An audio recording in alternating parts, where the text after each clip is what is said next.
السلام عليكم ورحمة الله تعالى وبركاته. اللهم صل على سيدنا محمد وعلى آله وصحبه وسلم تسليما. كنتمنى هذا الفيديو جديد يلقاكم في أحسن الأحوال.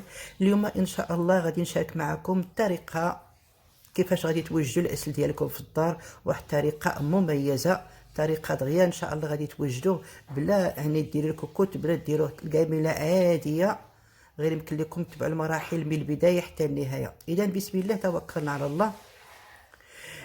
عندي هنايا جوج قوالب ديال السكر، يعني المجموع ديال السكر 4 كيلو، سواء درتو السكر او لا درتو سنيده.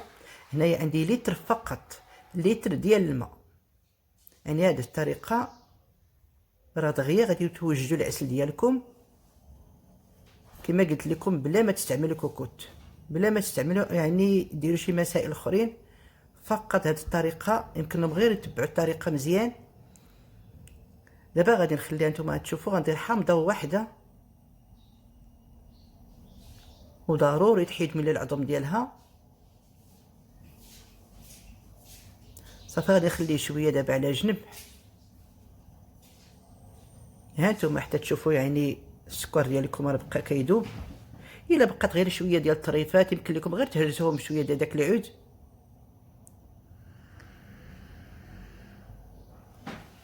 هنا تبارك الله عطى واحد الرائحه زوينه ديال الحامض. غير ثاني الحامض الا غادي ديروا الحامض ديروا داك الحامض اللي طيب.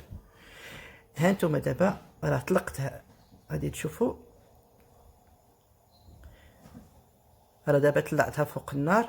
والنار ضروري تكون النار مهيله، ما تكونش مجهده باش ما يتشيط لكم، ما تكونش مهيله بزاف حتى كتشوفوا العسل ديالكم تبدل اللون ديالو.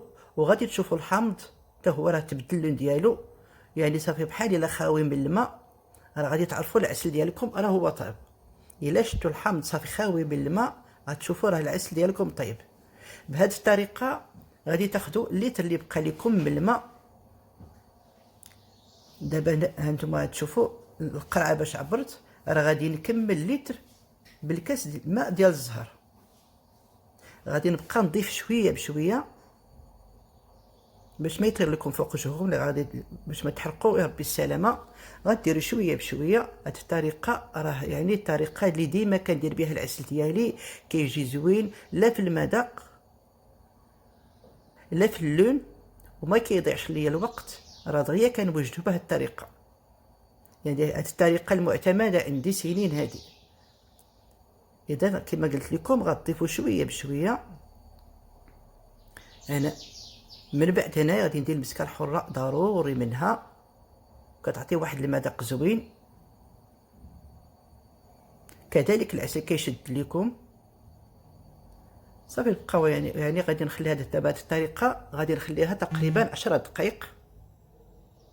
دابا غادي نجرب. ملي غادي نشوف صافي راه شويه بدا كيتجمع ليا، عرفتوا يعني باللي راه العسل ديالي راه يعني صافي موجود، راه طيب. كما قلت لكم غادي تشوفوا الطريقه وغادي تشوفوا الحمض. صافي غادي نحيد دابا الحمض ديالي.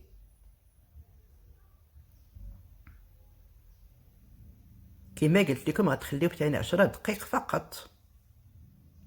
كنوري لكم الحامض كيفاش ولا، يعني راه العسل ديالكم راه موجود، راه طيب.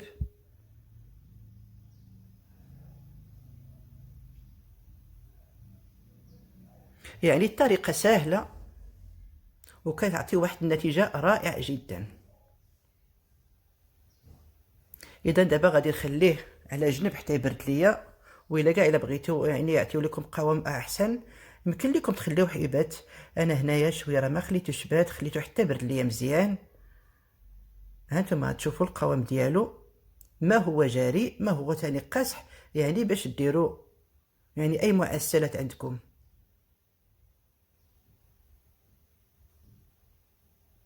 هانتوما تشوفوا القياس ديالو.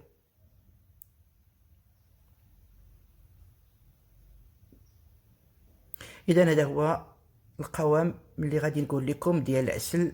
غير يمكن لكم تجربوه، راه غادي يعجبكم بزاف بزاف. هانتوما غادي تشوفوا قد ما هو سميتو كيبقى شويه، بقى كيعقد شويه بشويه. دابا راه برد ليا مزيان.